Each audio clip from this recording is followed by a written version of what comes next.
Bonjour à tous, bienvenue dans ce nouvel épisode. Salut tout le monde. On espère que vous allez bien, que vous avez passé une bonne semaine. On se retrouve aujourd'hui pour les actus de la semaine. Et pas énormément d'actus perso cette semaine. On a plutôt des questions ou des choses qui sont revenues d'une manière générale sur notre groupe d'investisseurs. Et aussi un petit peu d'actu, il faut le dire, parce que là en ce moment l'actu ça bouge pas mal, surtout au niveau économique et international. Donc on va en parler aujourd'hui. Déjà, peut-être c'est la seule actu qui nous concerne, c'est que ça y est, pour ceux qui ont suivi, on rénove un local spa en 2 appartements Airbnb. Ça fait 3 semaines à peu près qu'on a commencé les travaux. On avance, bon pas aussi vite que ce que Julien aimerait, mais de toute manière on est bloqué en fait parce qu'il y a quand même de l'élec à faire. Une salle de bain entièrement à créer et une clim à poser. Et là, ça y est, en fait, on commence à avoir les premiers devis qu'on a fait il y a plus ou moins 3 semaines. C'est fou déjà le délai pour avoir des devis, sachant qu'on en a qu'on a toujours pas reçu. Hein. Ouais, il y en a que ça fait 2 semaines et demie qui sont passées. Je les appelle quasiment tous les jours pour avoir les devis, mais bon, je pense que je vais un peu laisser tomber. Et ça me fait rebondir sur justement, nous, notre méthodologie, comment on fait pour procéder à des devis. Surtout, vous allez vous dire, mais comment ça se fait maintenant depuis le temps, ils doivent avoir leurs artisans, etc. Effectivement, on a nos artisans avec qui on travaille, avec qui on sollicite pour des devis, mais parfois, ils sont pas disponibles, parfois, ils sont débordés, parfois, ils sont si honnêtes avec nous, ils nous disent, je peux te le faire, mais ça sera pas avant le mois prochain. Et nous, des fois, le mois prochain, ça nous va pas parce qu'on veut que ça aille plus vite. Et en même temps, c'est jamais une mauvaise chose de toujours comparer, toujours faire venir plusieurs personnes. Moi, je conseille au minimum de toujours faire 2 devis, sauf si c'est une toute petite chose. Si c'est un chantier de moins de 1000 balles, faites venir une personne, vous cassez pas la tête. Mais je veux dire, dès que vous avez comme ça engagé des sommes importantes, nous, si on est sur un budget de travaux sur les tout corps d'état, plus que nous, on va acheter en matériaux, on est à peu près sur 15 000 en tout. Donc, globalement, c'est normal qu'on fasse un peu plusieurs devis pour certains postes, et notamment l'élec. Ce qui m'intéressait en plus, c'était que pour moi, c'était le seul poste où globalement, il y avait peut-être plusieurs solutions qui étaient envisageables, et c'est aussi pour ça que je voulais faire venir plusieurs électriciens, parce que en dehors de simplement est-ce qu'on les connaît, est-ce qu'ils travaillent bien, est-ce qu'ils vont nous faire des tarifs intéressants, il y avait plusieurs solutions que moi j'avais en tête, et naturellement on a eu plusieurs électriciens qui nous ont justement proposé plusieurs choses, donc qui correspondaient justement à ce que j'avais un peu en tête, de voir quelle était la solution la plus intéressante en termes de rapport entre la qualité de ce qu'on voulait, le prix qu'il y en avait derrière. Et en plus, bien heureusement qu'on a fait déplacer plusieurs, parce que du coup il y a certains devis qu'on n'a pas reçus. Du coup il nous manque un devis clim, un devis élec qu'on n'a pas encore eu, et pour l'instant on a reçu du coup un devis clim qu'on avait fait faire et un devis élec. Dans tous les cas, le clim, c'est on connaît des artisans, mais c'est pas des artisans avec qui on travaille régulièrement, parce que on pose pas non plus des clims tous les ans. Donc c'est pour ça que j'en avais fait venir 2 dans tous les cas, parce que même si je les connais entre guillemets, j'étais pas sûr qu'ils allaient pas me faire des tarifs un peu élevés. Et là, honnêtement, le devis qu'on a reçu est très raisonnable.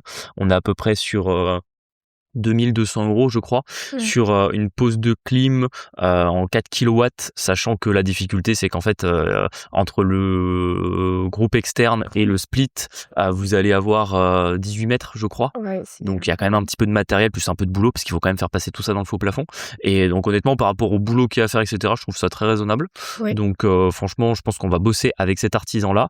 Et après l'élec, on a eu un devis qui, honnêtement, au niveau de la création de ce qu'on avait besoin en termes de points lumineux, de prise, plutôt compétitif. On est à peu près sur un budget de 2500 € pour ça. Par contre, là où je trouve un peu cher, c'est que entre guillemets, on a un tableau aujourd'hui qui est pas si mauvais. En fait, le tableau est récent, c'est pas ça le souci, c'est juste que c'est le bordel. Du coup, il faut reprendre un peu et remettre de l'ordre un peu dans les disjoncteurs.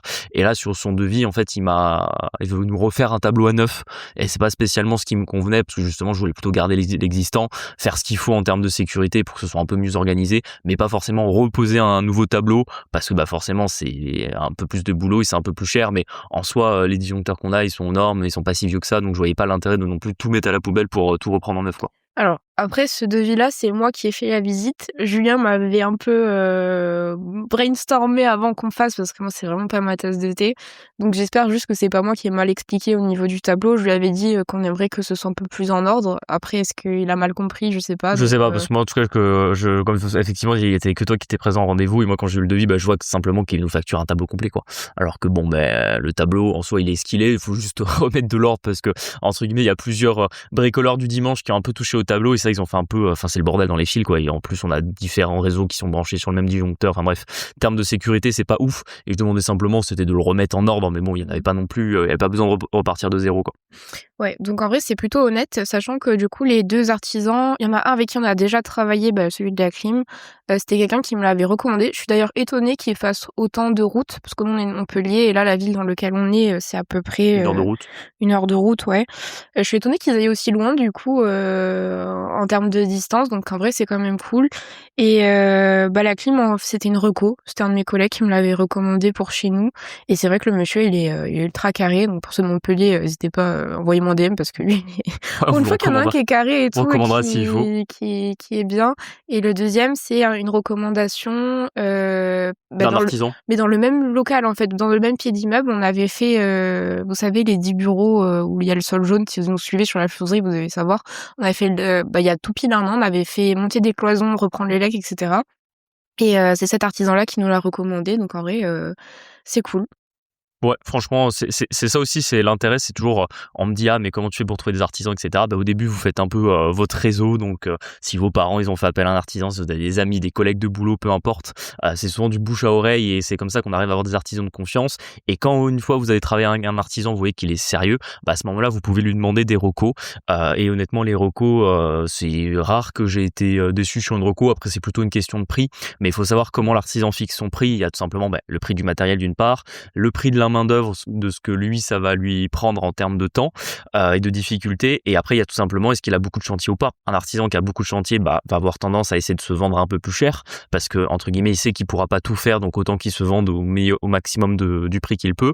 Et à l'inverse, un artisan qui a pas trop de chantiers, il va baisser un petit peu ses prix pour être sûr que son devis passe. C'est pour ça que c'est souvent intéressant de faire un peu plusieurs devis parce que quand vous avez un artisan, mais vous avez l'habitude de bosser avec lui, etc., sauf si vraiment c'est quelqu'un de très proche de vous et que vous faites des prix d'amis, mais je veux dire, un artisan de confiance, mais juste qui vous fait des prix normaux, en fonction de la période de l'année où vous allez solliciter, etc., il vous fera pas forcément toujours le même prix, sauf si vous le faites bosser, si c'est un artisan que vous faites bosser 6 fois par an, forcément, vous êtes un de ses clients les plus réguliers. Mais si c'est un artisan que vous appelez 1 fois par an, etc., avec qui vous avez déjà travaillé, vous savez qu'il travaille bien, mais voilà, peut-être qu'il est débordé, peut-être qu'il se dit, son chantier, entre guillemets, je peux peut-être mieux me vendre ailleurs, donc entre guillemets, je vais lui faire des prix un peu plus élevés. Et c'est comme ça que vous allez voir que vous avez des différences. Il y a aussi, classiquement, c'est toujours pareil, c'est entre un artisan qui a la TVA, pas la TVA. Ça, souvent, ça fait une différence, que vous, en tant qu'investisseur immobilier, hormis quelques rares exceptions, vous récupérez jamais la TVA. Donc, dès que vous avez un auto-entrepreneur qui est pas soumis à TVA, ça va toujours être plus intéressant pour vous. Petit rappel aussi, ça c'est souvent quelque chose qui est facilement optimisable sur vos devis, c'est au niveau des taux de TVA. En France, la TVA, le taux normal, c'est 20%. Et dans la rénovation, le taux de TVA, il est à 10. Et si vous faites de la rénovation énergétique, le taux de TVA, il passe à 5,5. Ouais. Moi, je vois très souvent des artisans qui se trompent parce qu'ils ont peur de faire des erreurs là-dessus, d'avoir des contrôles. Et très souvent, ils vont pas se casser la tête, ils vont vous mettre une TVA à 20. Et faites toujours attention à ça parce que suffit simplement que votre artisan il demande à son comptable de vous envoyer en fait une attestation sur la réalité des travaux. Et en fait, vous pouvez faire une économie sur le taux de TVA, entre guillemets, en passant d'un taux à 20, un taux à 10 si c'est de la rénovation, voire si c'est de la rénovation énergétique à 5,5. Surtout qu'il n'y a aucun intérêt de récupérer, enfin, si vous récupérez vous récupérez pas la TVA, il n'y a aucun intérêt de l'avoir à 20, donc autant la baisser un maximum. Après, quand on est assujetti, c'est pas pareil, mais là, oui. Faites attention. Et c'est vrai qu'il y en a plein. Et moi, je l'ai vu en compta. J'avais plein de clients, ils faisaient beaucoup de TVA avant, justement, parce que, en fait, un contrôle des impôts, et en fait, ils se font très vite redresser pour X ou Y raison, alors qu'ils sont pas forcément de mauvaise foi. Donc, il y en a, ils se cassent même pas la tête, ils mettent une TVA à 20 et Voilà. Mais du coup, soyez vigilants là-dessus. Pareil, des fois, vous avez des artisans, ça peut arriver qui vont avoir 2 entreprises travaux, l'une est soumise à TVA, l'autre pas. Et à ce moment-là, ça peut souvent valoir le coup de lui demander s'il peut pas vous passer sa facture sur celle où il n'y a pas la TVA. Je sais que nous, ça fait partie des fois des choses qu'on demande parce que en soi, lui, dans sa poche, il restera la même chose à la fin, mais nous, entre guillemets, on s'en fout de payer de la TVA et même lui, entre guillemets, il a pas trop d'intérêt non plus. Donc voilà, ça, c'est des petites choses que vous pouvez facilement optimiser. Ensuite, également, c'est intéressant de savoir un peu, nous, comment on procède pour faire un devis, c'est-à-dire comment on s'organise. Nous, quand on a l'artisan qui vient pour faire un devis, entre guillemets, on a déjà réfléchi aux problématiques avant. C'est-à-dire que quand l'artisan va arriver, entre guillemets, on a déjà réfléchi aux différentes solutions, on a déjà vu comment on va faire, on sait déjà exactement ce qu'on veut. Par exemple, un électricien, on a même déjà fait des croix sur les murs au crayon pour indiquer où on veut les prises. Quand il vient, on sait déjà entre guillemets combien on en veut, on sait où ça va passer, est-ce que ça passe en saignée, est-ce que ça passe dans le faux plafond, est-ce qu'il doit faire une saignée dans le sol à un endroit, etc. Donc vraiment, on pense à tout pour que entre guillemets l'artisan ait le moins de comment dire, d'hésitation sur ce qu'on veut, que ce soit déjà précis, qu'on se retrouve pas à être surfacturé parce qu'entre guillemets on aurait quelque chose qu'on n'a pas demandé, et également ça permet aussi que du coup l'artisan il puisse si jamais il doit vous faire des propositions, ce soit uniquement des propositions qui soient de l'optimisation par rapport à ce que vous voulez et pas juste qu'il soit là devoir se casser la tête à essayer de comprendre ce que vous vous demandez si jamais vous n'êtes pas assez précis. Donc c'est vraiment pour ça qu'il faut faire assez attention quand comme ça vous faites des devis. Pareil, si par exemple c'est des devis de rénovation du type peinture, revêtement des sols, changement de porte, ces choses-là, réfléchissez à tout en même temps. Qu'est-ce que vous voulez comme sol? Est-ce que vous voulez du carrelage? Est-ce que vous voulez du parquet? Est-ce que vous allez prendre un parquet bois massif? Est-ce que vous allez prendre un stratifié parquet flottant? Est-ce que au niveau de la faïence, est-ce que vous comptez l'acheter vous-même ou est-ce que vous comptez que l'artisan la fournisse? Quelle couleur vous la voulez? Quelle taille vous la voulez? Voilà, il n'y a pas besoin non plus d'être au millimètre près, mais c'est bien, plus vous êtes précis, plus c'est facile pour l'artisan de pouvoir vous faire un devis. Pareil, le bac à douche, quelle taille vous voulez? Est-ce que vous voulez du 80 par 80? Est-ce que vous en voulez un peu plus grand? Est-ce que vous avez vraiment peu de place et du coup vous allez mettre un 70 par 70? Donc voilà, essayez vraiment de réfléchir à tout ça en amont. T'as quelque chose à dire? Oui, parce que en fait, si vous savez pas, il va choisir pour vous. Tu vois, genre, Oui. il va faire ce qu'il fait d'ordinaire, dans la gamme de prix qu'il fait d'ordinaire. Des fois, quand on fait du locatif, on met pas forcément la même gamme que quand c'est chez soi, etc. Donc c'est vrai qu'il faut quand même y réfléchir un petit peu à l'avance.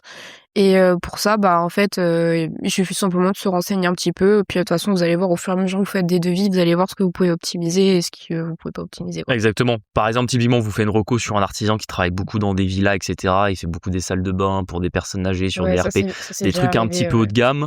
Naturellement, si vous le faites venir, précisez bien que c'est un appartement pour de la loc. Entre guillemets, vous voulez plutôt être sur du moyenne gamme pour que ce soit moins cher et que vous soyez plus rentable.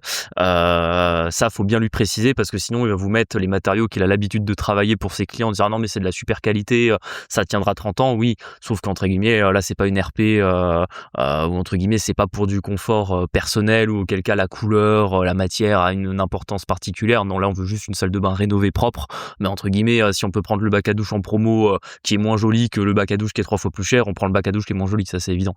Donc ça c'est des choses où il faut bien se mettre d'accord avec lui et bien lui expliquer quel est votre besoin toujours. Et en même temps lui donner un peu, ça peut arriver que l'artisan vous pose la question un peu en termes de budget, soyez honnête avec lui, hein, ça sert à rien entre guillemets que si vous êtes sur un budget qui n'est pas du tout ce que lui a l'habitude de pratiquer, naturellement vous allez vous retrouver sur un devis qui est très au-dessus. Donc voilà, finalement nous on est assez contents parce qu'avec ces nouvelles méthodologies là, on a des devis qui sont même un petit peu en dessous de ce qu'on attendait. Ouais, Parce que je crois que j'ai pas donné le devis complet, mais là pour l'élec, on est à 5007 avec une TVA à 20, donc déjà faut que je joue avec lui pour passer à TVA à 10, plus faut que je joue avec lui sur le tableau s'il n'y a pas des choses à optimiser. Globalement, je pense qu'on devrait s'en sortir pour 4005 sur l'élec, donc franchement c'est raisonnable. Ouais, c'est raisonnable et pour l'instant, nous tenons notre budget, donc Ouais, c'est cool. sur ce qu'on avait estimé en plus, donc on est content parce que là encore ça renforce un peu notre estimation au niveau des travaux et ça nous fait toujours comme ça une expérience pour que la prochaine fois où on aura un immeuble entier à rénover, etc., on puisse faire un chiffrage précis nous-mêmes et puis même c'est des choses où forcément maintenant qu'on travaille avec plein d'investisseurs, ça nous aide à les aider à estimer leurs travaux, ça nous donne nous aussi un retour d'expérience là-dessus et au final tout le monde progresse et puis on a vraiment une connaissance précise malgré le fait que entre 2020 et aujourd'hui les prix des travaux ont un petit peu augmenté parce que les matériaux ont eu un petit peu d'inflation, plus naturellement avec l'inflation générale qu'il y a sur les prix partout en France, les artisans aussi augmentent un petit peu leur main d'œuvre parce que aussi faut qu'ils puissent vivre de leur travail. Exactement. Prochaine actu, on a pas mal d'investisseurs de nos accompagnements qui arrivent à la mise en location et souvent la mise en location, ça peut rimer avec permis de louer. Et je vois bien sur le groupe que ça a l'air d'être un sujet quand même. Et du coup, je voulais un petit peu vous en parler, de savoir ce que c'est le permis de louer, comment est-ce que ça se gère, est-ce que c'est dur à avoir? Moi, je pense que le plus dur, en théorie, de toute manière, on part du principe que vous mettez à la location un logement qui est Décent dans vétuste tous les et cas. décent. Donc, à partir de ce moment-là, il n'y a pas de raison que ça ne se passe pas bien. Ce qu'ils vont regarder principalement sur le permis de louer, c'est les sorties d'air. Moi, chaque fois que j'avais fait un permis de louer, elle regardait bien les VMC, les trucs comme ça. Qu'est-ce qu'elle regarde d'autre? Oui, elle regarde qu'il y a pas de moisissure, que le ouais, vas-y. Alors, le permis de louer, globalement, déjà, qu'est-ce que c'est? C'est souvent les mairies qui, dans Centre-ville, les centres-villes un peu anciens, vont mettre en place ce type de dispositif. Leur but, c'est de faire la chasse aux marchands de sommeil, au mal logement. Personnellement, moi, je trouve que le dispositif est pas exceptionnel en soi, parce qu'en fait, par définition, un marchand de sommeil, il va pas se déclarer. Donc en fait, ils vont contrôler des logements qui sont la plupart du temps qui sont bien parce que forcément c'est des investisseurs qui veulent être dans les règles et qui du coup de ce fait ne sont pas des marchands de sommeil qui vont se déclarer, les vrais marchands de sommeil, mais ils vont juste continuer à louer au black sans le dire à personne. Donc ça déjà c'est la première critique que je peux en faire. Par contre, c'est vrai qu'ils vont un petit peu forcer les investisseurs immobiliers à faire ce qu'il faut dans les logements qui des fois ne seraient pas tout à fait aux normes. Et le premier document sur lequel se base le fonctionnaire de mairie tout simplement pour faire son contrôle dans un logement, c'est le dossier des diagnostics techniques. Donc c'est normal, il va contrôler l'amiante, il va contrôler le plomb, il va contrôler le diagalec. Et forcément, c'est des choses où vous, en tant qu'investisseur, normalement, vous avez déjà dû faire gaffe. Mais c'est évident qu'entre guillemets, quand vous achetez un appartement, s'il y a des problématiques de peinture au plomb dégradée à un endroit, que c'est marqué que dans votre diag il faut faire quelque chose, si vous êtes dans une zone de permis de louer, faites quelque chose. Déjà, pour votre locataire, c'est mieux en termes de sécurité pour lui. Et ensuite, dans tous les cas, ça vous sera retoqué au permis de louer si vous n'avez pas fait ce qu'il faut. Pareil, au niveau des anomalies élec, ça peut être dangereux si vous avez des prises qui sont décrochées, des fils qui sont à nu. Pour louer un logement, c'est toujours un risque que vous vous retrouviez avec un locataire qui s'électrocute, il a peut-être en plus des enfants ou des choses comme ça. Naturellement, le permis de louer, ils vont venir contrôler aussi ça et vous demander de faire ce qu'il faut en termes de problématiques au niveau du diagalec. Je crois qu'ils regardent le chauffage aussi, les points lumineux. Oui, après, de manière générale, ils vont vérifier la décence d'un logement, donc la luminosité. Bien évidemment, si vous louez une cave, ça va pas passer. Ils vont regarder le chauffage. Faut que votre locataire puisse se chauffer. Vous n'avez pas le droit de louer un logement où il n'y a pas de chauffage installé dedans. Il va vérifier que vous avez de l'eau courante. Des fois, ça peut paraître un peu fou, mais bon, en soi, un vrai marchand de sommeil, il loue une cave, il s'en fout que le locataire ait une douche et un chauffage. Il loue un lit. Donc, c'est pour ça qu'il va quand même vérifier qu'il y ait une certaine décence. Il vérifie pas la propreté. Moi, j'ai des agents immobiliers qui m'ont confirmé que des fois, ils ont fait visiter des appartes qui étaient vraiment sales et ça n'a pas été retoqué. Donc, comme quoi, moi, je pense que normalement, quand on loue un appart, il faut faire un minimum d'efforts sur la propreté. Et après, bon, si le locataire l'a rendu sale, à ce moment-là, faites intervenir une femme de ménage, faites-le nettoyer pour le relouer propre. Parce qu'entre guillemets, nous, ça nous est un peu arrivé quand on était locataire et qu'on loue un appart et qui est dégueulasse. Franchement, ça fait un peu chier parce qu'entre guillemets, Tu passes déjà une bonne partie ouais, de c'est ta ça. journée à nettoyer avant de Et puis déposer tes tu affaires. nettoies derrière quelqu'un, quoi. Donc bon, c'est toujours un petit peu chiant pour tout le monde. Et ils vont effectivement vérifier en général, ça c'est pour lutter contre l'humidité dans les logements. Comme tu disais, au niveau des extracteurs d'air, donc tout ce qui est VMC, aération, ils vont globalement contrôler deux choses là-dessus. C'est que vous avez bien des entrées d'air dans les menuiseries. Vous savez, c'est les petites grilles que vous avez en haut des fenêtres et des portes qui permettent que de l'air circule pour que le logement soit pas totalement fermé. Et également, ils vont vérifier que dans la cuisine, la salle de bain, les WC, vous ayez une VMC qui permet tout simplement d'extraire l'air, donc l'air humide, et de le foutre dehors pour que, entre guillemets, vous vous retrouviez pas dans un logement qui moisit parce que justement, il y aurait des défauts d'aération.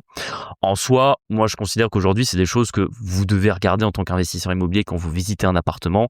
Si vous allez dans un appart et qu'en fait, il n'y a pas de VMC, très souvent, il va y avoir des problématiques d'humidité. Ouais, ça c'est C'est vraiment classique. Après, des VMC, il y en a différents types. Vous pouvez avoir vraiment les VMC mécaniques classiques, des VMC hydro-réglables un petit peu plus haut de gamme. Vous pouvez juste des fois avoir ce qu'on appelle une aération naturelle, c'est-à-dire juste un trou avec une grille qui permet que l'air circule. C'est pas une vraie VMC, bon, c'est pas ouf, mais au moins ça a le mérite de faire circuler l'air et donc d'évacuer l'humidité. Mais c'est évident que dans tous les cas, vous risquez d'avoir des problématiques dans le logement si ces dispositifs-là n'existent pas quand vous mettez en location l'appartement. Donc voilà, ils vont regarder tout ça. Maintenant, moi, la difficulté que je vois sur le permis de louer, c'est qu'en fonction de là où vous tombez, de sur qui vous tombez, ils peuvent être plus ou moins chiants. Et nous, effectivement, étant donné qu'on a plusieurs logements dans plusieurs villes, il y a des cas où c'est arrivé que c'était assez facile. Moi, je me souviens que dans une ville, entre guillemets, la nana de la mairie, elle était très sympa, elle avait travaillé dans le bâtiment, elle a une certaine expérience, elle m'avait même donné des conseils, parce qu'en fait, comme elle avait bossé en façade, elle a vu qu'il y avait un petit problème sur la façade, elle m'avait dit, ah, mais ça, vous faites pas avoir, vous faites juste ça, ça suffira à régler le problème.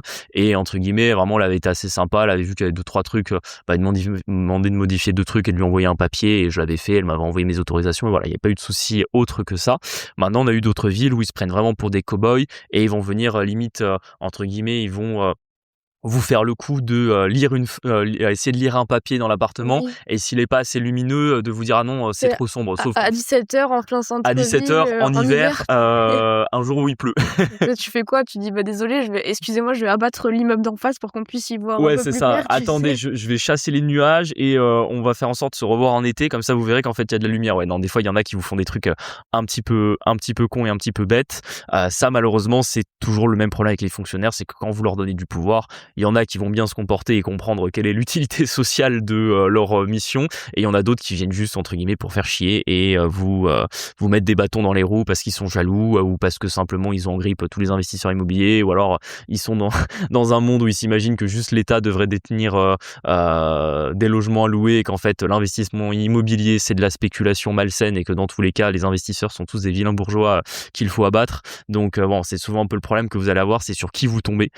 Après, de manière générale, le permis de louer, moi je le vois pas comme enfin pour moi c'est pas quelque chose, autant au début quand c'est arrivé, les premières années, parce que les permis de louer c'est arrivé en 2019 à peu près les premiers.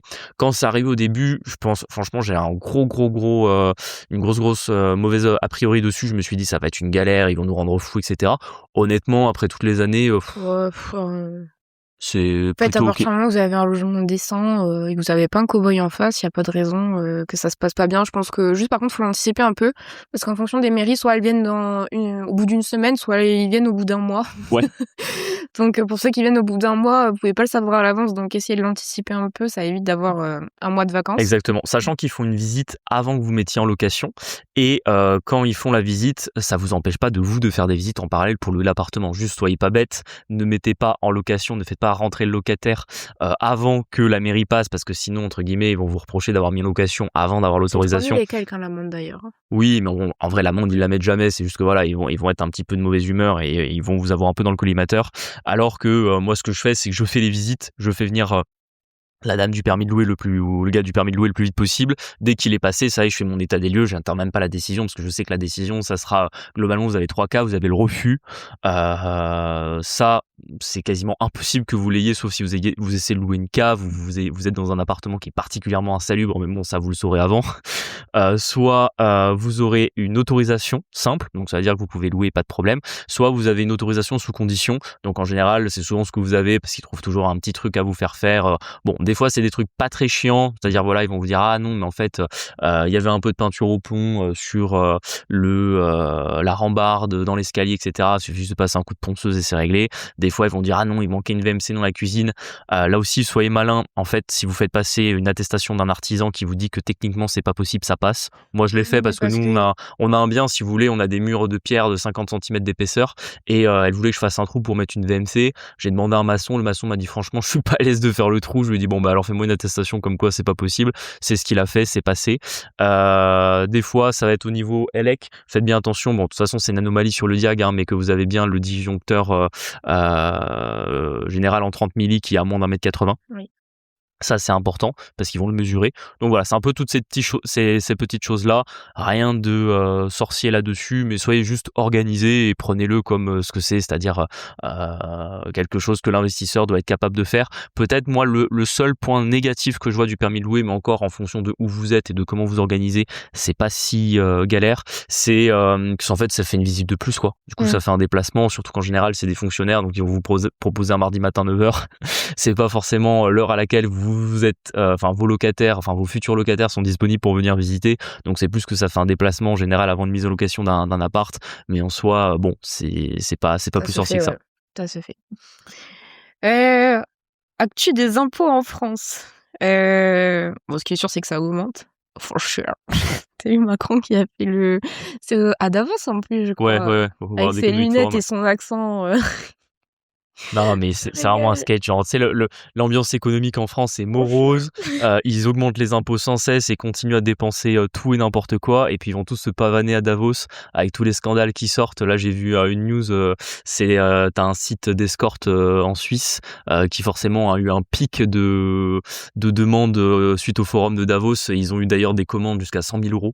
Ah oui. Non, mais tu sais, ils sont en train de t'augmenter ta CSG d'1 point. Ils considèrent que tu payes jamais assez d'impôts et qu'en plus t'as toujours droit à trop de services, donc ils te réduisent sans cesse tes droits. Mais t'inquiète que ça y va sur les trucs les plus malsains et bien évidemment avec ton argent, hein. Enfin, je veux dire, on va pas se mentir, c'est pas leurs deniers d'entrepreneurs qu'ils ne sont pas qui financent toute leur drogue et leurs escortes, hein. C'est For c'est via les sure. impôts et via la corruption et via ce qu'ils ont là-dessus. Enfin, c'est bref, petite aparté là-dessus. Mais c'est vrai que on a eu le projet de loi de finances de la sécurité sociale qui avait été validé en fin d'année dernière, qui avait fait augmenter d'1,4% la flat tax via la CSG.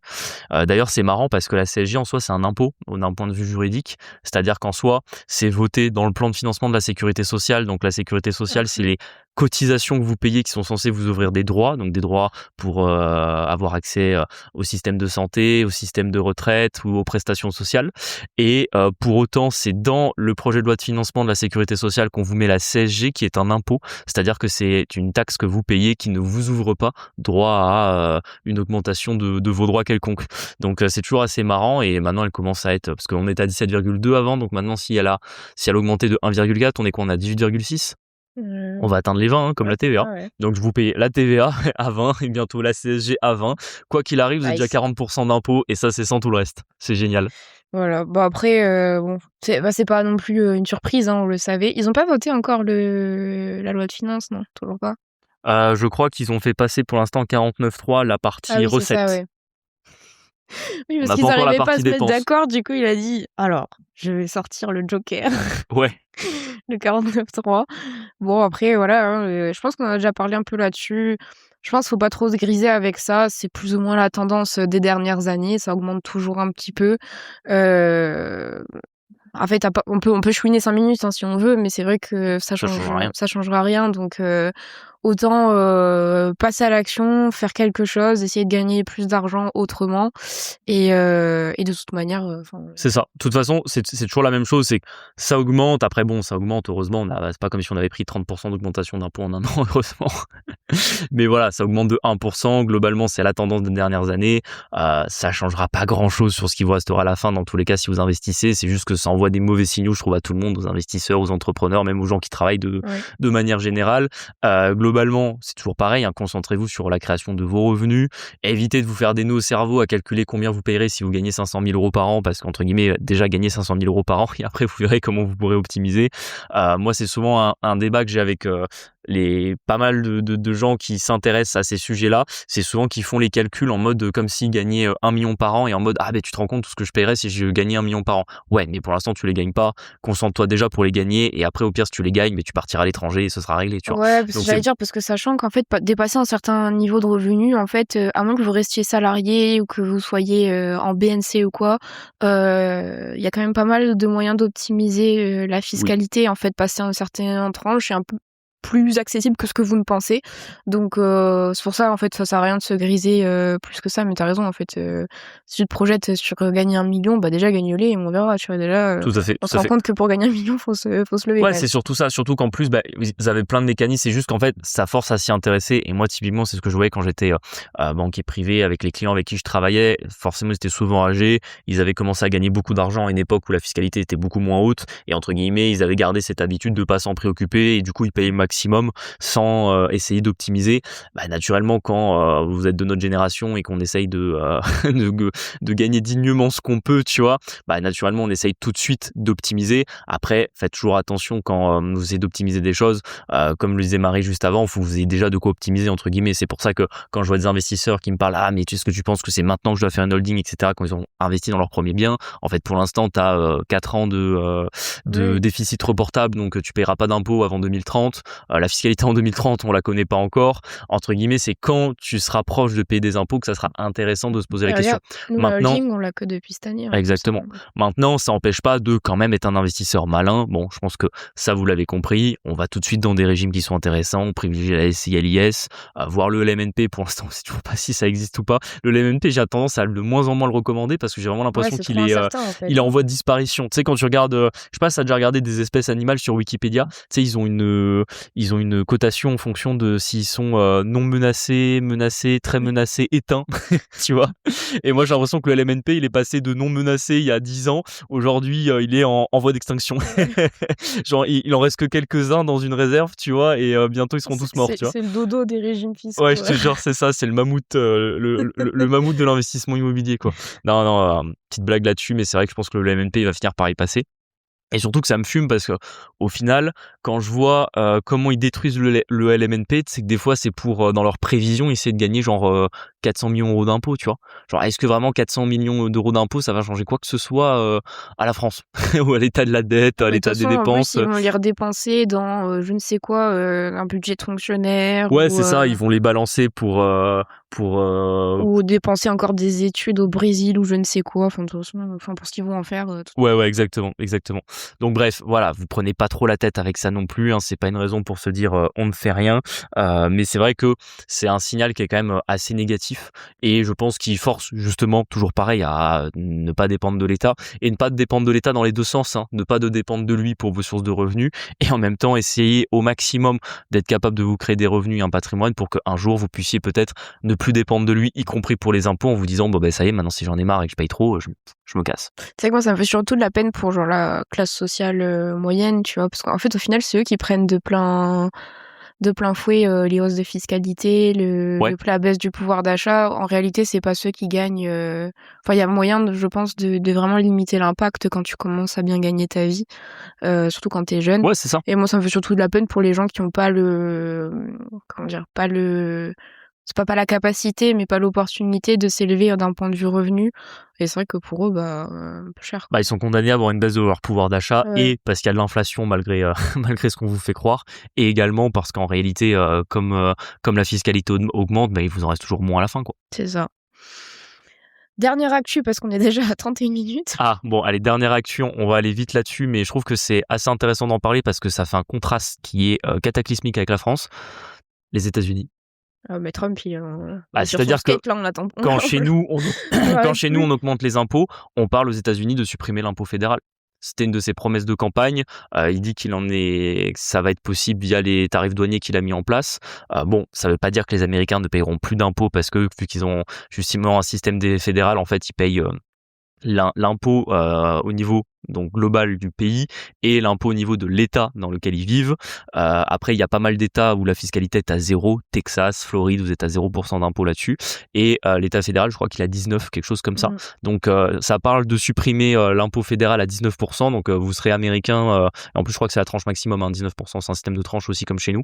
Donc, globalement, vous pouvez vous retrouver à quasiment ne plus payer d'impôt sur le revenu si vous êtes américain.